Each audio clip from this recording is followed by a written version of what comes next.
जय जगन्नाथ। आमर श्रीमद भागवत कथा महोत्सव सूरत रे अनुष्ठित होगाकू जाउची। 22 तारीख रु आरंभ होई यह 7 दिन व्यापी चलिबो। 28 तारीख रे यार अंतिम पर्याय पहुंचीबो। एथिरे योगदान करिया को आमर निमंत्रित अतिथि बाबा श्री श्री अमृतानंद महाराज ओडिशा रु आसीचंती।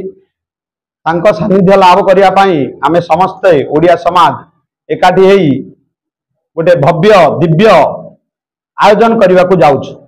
तेणु करी प्रतिटी ओडिया एथिरे योगदान करंतु एवं यह चरितार्थ करंतु।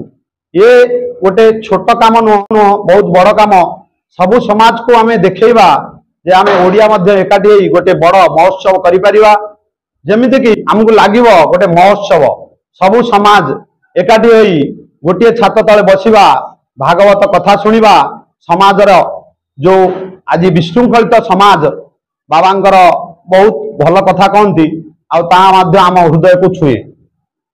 तेणुक समस्ते आसवा, सबु समाज को मुझे निमंत्रण करुच्ची एवं सबु ओडिया भाई को, ओडिया माँ मान को, ओडिया परिवार को निमंत्रण करुच्ची।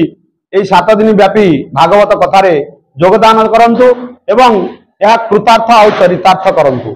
आमर एतिकी लक्ष्य जे सबु परिवार मंदिर हेउ आम समाज जो जगन्नाथ संस्कृति की नहीं चली से जगन्नाथ संस्कृति केमिति आगु को बढ़िबो तार प्रचार प्रसार दायित्व आमर बाबा श्री अमृतानंद महाराज नहीं एवं से चाहते केमी सबु परिवार मंदिर हेउ।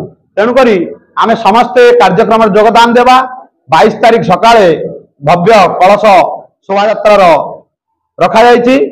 से दक्षेश्वर मंदिर पाखर आरंभ होई आमर स्टाडियम पर्यंत आसीबो। तेणु सब माँ मान को, भाई मान को निमंत्रण ए कार्यक्रम रे आसंतु एवं रात्रि रे सबुदिन संध्या 6:30 रु 9:30 पर्यंत भागवत कथा अछि एवं परे परे प्रसाद सेवन मध्य व्यवस्था रही। जय जगन्नाथ। समस्त को निमंत्रण रहा। जय जगन्नाथ।